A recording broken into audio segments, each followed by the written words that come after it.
Assalamualaikum. Sekali lagi Kak Laila berpeluang untuk menyiapkan satu ucapan untuk Hari Guru pada hari ini 16 Mei 2022. In fact setiap tahun kita tertunggu-tunggu tarikh ni sebenarnya, tapi menurut Puan Laila seorang guru ini bukan hanya guru yang berada di sekolah, ya. Seperti saya mengajar di UiTM Terengganu, UiTM Dungun. I've been here for 26 years. Dan ada ramai guru-guru di sekolah tadika, ada ramai ibu bapa di luar sana. Jangan tak tahu, kita semua adalah guru, tapi kita tidaklah, ya, termasuk dalam sambutan Hari Guru Kebangsaan pada hari ini, ya. Apapun, ya, ini titipan daripada Madam Laila's channel khas untuk para guru di Malaysia ni, ya, yang sedang menyambut menyambut Hari Guru lah, peringkat kebangsaan, ya. Okey. Kita bertanya kepada diri kita, kan, ya, macam yang Kak Laila kata tadilah, siapakah guru, ya? Ramai orang mungkin dia rasa guru yang mengajar kat sekolah lah. Jadi yang homeschooling macam mana? Cikgu juga. Yang mengajar kita bahasa online, yang mengajar kita mengaji Al-Quran online. Macam Kak Laila, saya ada cikgu-cikgu saya online, ustazah-ustazah saya online yang mengaji Al-Quran. Okay, apapun, mereka adalah guru yang mengajar. Mereka juga mendidik. Ya. Dia lain, ya, mendidik ni lebih kepada membentuk sahsiah, akhlak, amalan tu mendidik, ya. Mengajar ajar-ajarlah habis silibus dah dan mengasuh ni lebih kepada, ya, kita bentuk seorang macam saya, pelajar universiti saya yang akan keluar, they are going to be parents, they are going to be wife, husbands, and they are going to be maybe panjang umur, datuk, nenek. Jadi kita harus memastikan sebagai seorang guru, kita harus cuba berusaha membentuk akhlak diri kita sendiri dulu, ya, dan peradaban yang baik, ya. Kerana saya pernah dengar peribahasa yang mengatakan andainya seorang guru kencing berdiri, anak muridnya kencing berlari, ya. Jadi apa makna dia? Sebab itulah penting seorang guru mempunyai nilai-nilai yang saya sebutkan lah, ya. Tapi sebelum kita pergi seterusnya, saya nak mengambil titipan daripada seorang pensyarah yang diwawancara pagi tadi di TV1, ya. Alhamdulillah Allah beri ruang saya untuk mendengar. Actually profesor rasanya, ya, dia bercerita mengenai OPR, tapi ada kata-kata dia yang menusuk. Sebab dia kata, sebab dia orang ekonomi, kan. Orang ekonomi ni lebih kepada strategic planning dan sebagainya, ya. So saya nampak katanya guru dan pelajar bersamanya adalah kerjasama strategi. So jadi tak kalau kita mengharapkan guru saja ataupun mengharapkan pihak sekolah saja, ya. So dikatakan di situ guru dan pelajar bersamanya adalah kerjasama strategik untuk membina ketamadunan bangsa dan negara, ya. Bermula daripada mana? Peradaban, pelajaran di antara guru dan murid-murid. So besar maknanya tu, ya. Okay, kita tengok satu-satu, dan kali ni video Kak Laila tak mengambil masa yang lama, ya. Sebab bagi Kak Laila, sebagai seorang guru, saya pun banyak kelemahan-kelemahan, dan along the way insya-Allah kita semua perbaiki diri sendiri, ya. Sebagai contoh dulu, Kak Laila start mengajar 1996, ya. Masa tu dekat Dungun ni, Molein tu cantik lagi. So kat situlah saya mulakan tugasan saya sebagai seorang pensyarah, ya. Dan saya berkenalan lah dengan situasi fakulti hotel, sebab saya kalau dari segi background ni, saya bukannya ada background memasak, ya. Along the way saya mendapati ilmu sains pemakanan, nutrition, food safety, hygiene yang saya ada ini sebenarnya boleh dikongsi bersama pelajar dan pelajar-pelajar yang fakulti hotel, dan mereka ini terdiri daripada chef ya, yang dah ramai chef di industri pun sekarang yang ada kembali sebagai tenaga pengajar, yang mana pangkat di mereka pun lebih tinggi daripada saya ya. Apa yang saya nampak di sini adalah adanya perkongsian ilmu pengetahuan.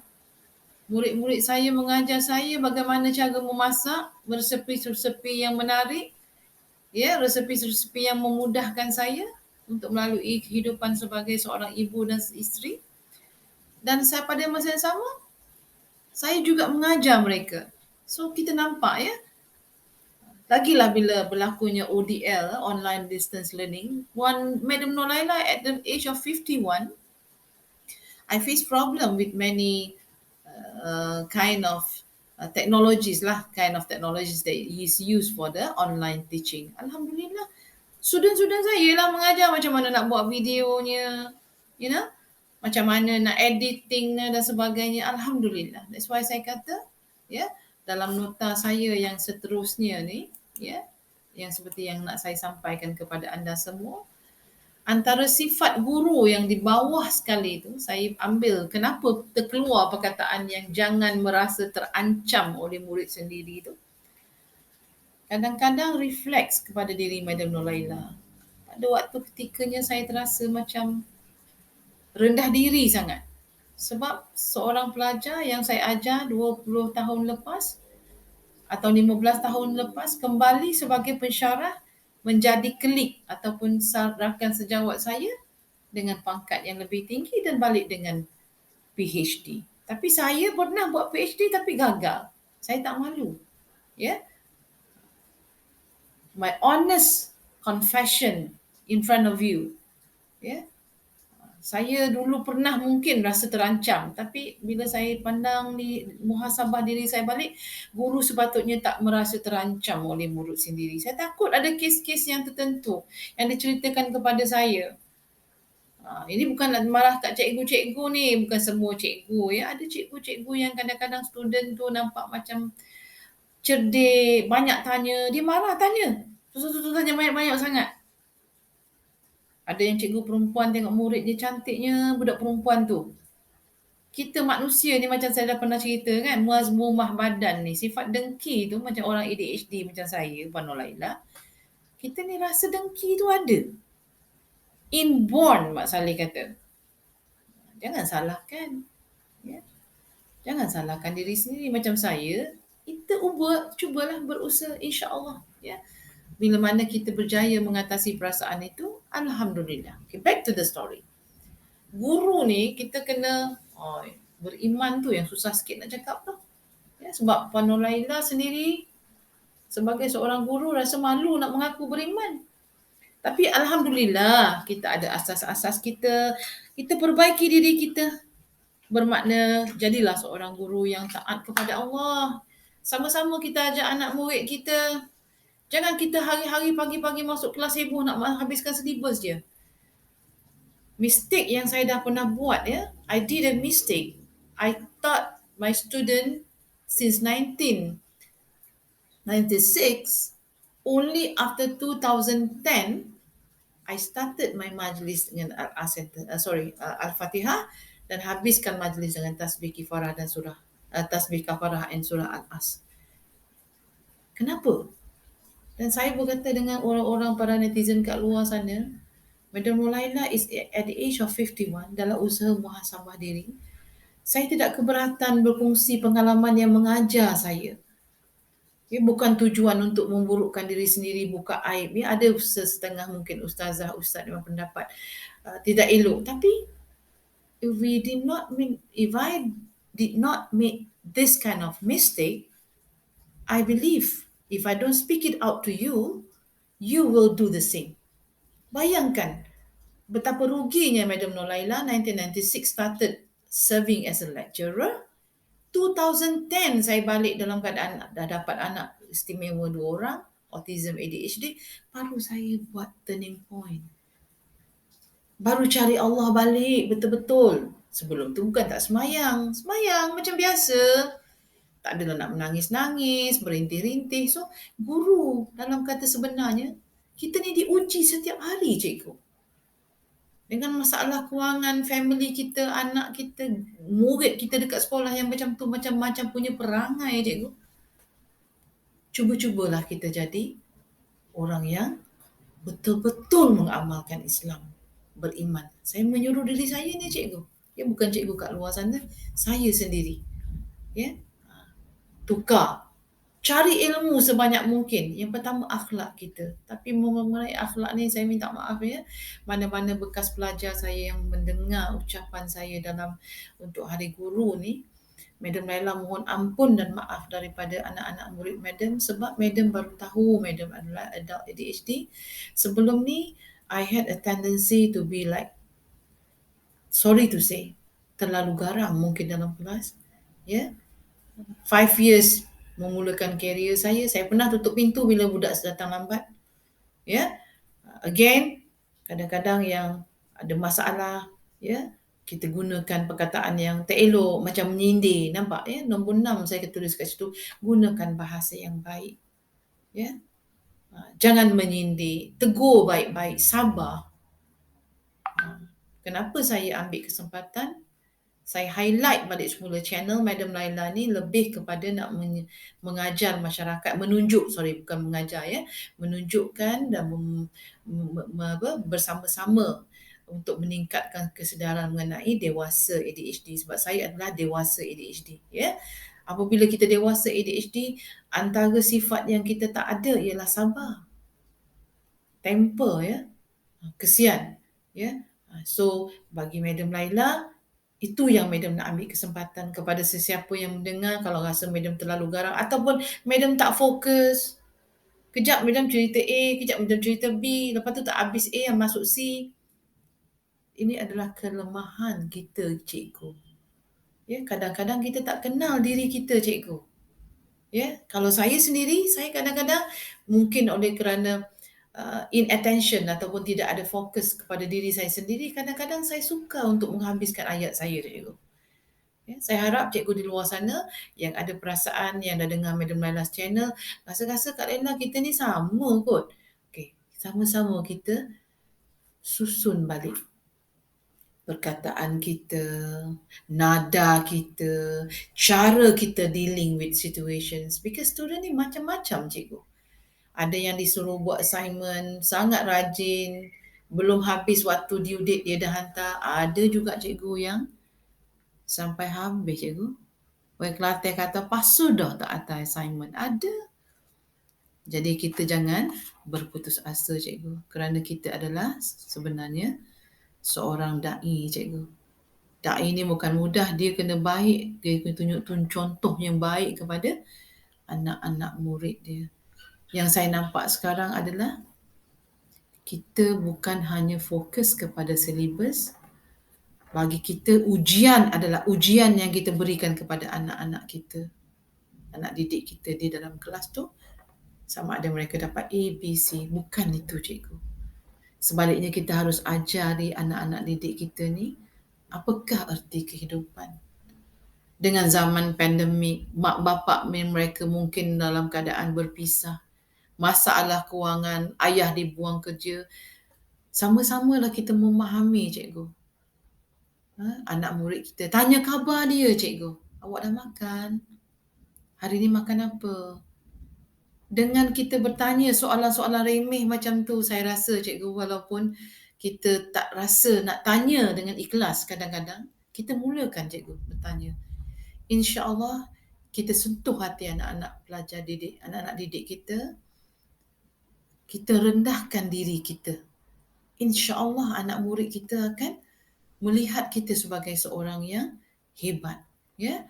Okay, saya berjanji pada diri saya sendiri. Tapi kadang-kadang satu benda yang Madam Laila nak pesan dengan anak murid Madam, ya, terutamanya di universiti lah, UiTM, kami harus tegas terhadap anda. Dan tegas bukan bermakna kami tidak sayang kepada anda. Dan apa yang saya nasihati guru-guru ni, kadang-kadang memang kita ni kelang kabut, cikgu. Saya dulu pun macam tu, heboh nak habiskan silibus. Sampai saya tak sedar kadang-kadang. Ya, ada anak murid saya yang sakit. Dan beberapa anak murid saya pun dah meninggal dunia, cikgu. Ya. Apalah salahnya kalau saya ruangkan masa tanya, ada siapa-siapa sakit demam hari ni?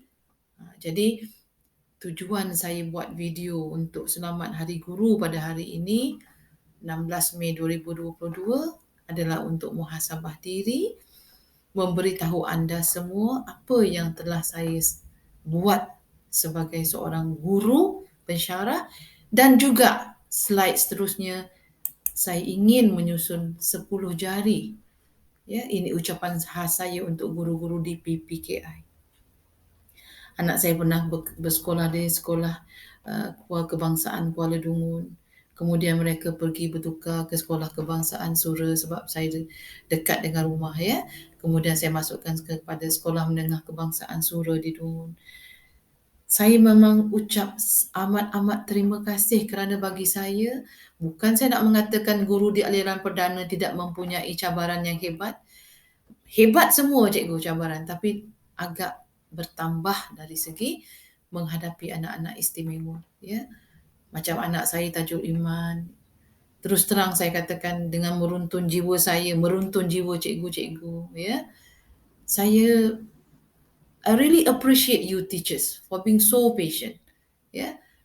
Mendidik anak-anak saya, dan kenapa ada maafkan saya di situ, ya.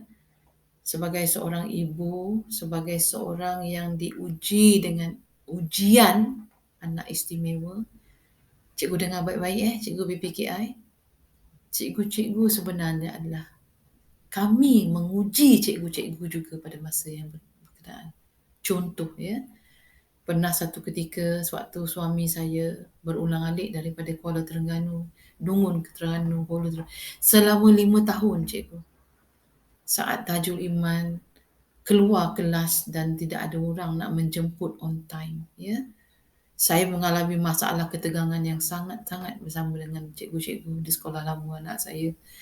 Kerana saya hanya nak memberitahu saya ada kelas sampai pukul 2, ya, dan anak saya balik pukul 1. Sejam itu bagaimana saya nak bekerja. Mustahil untuk saya menghabiskan kelas pada jam 1 sedangkan kelas saya berakhir pada jam 2. Dan anak istimewa saya tidak seperti orang lain, anak-anak mereka boleh naik van. Anak istimewa saya tak tahu pun van mana satu nak naik. Ya, saya minta maaf.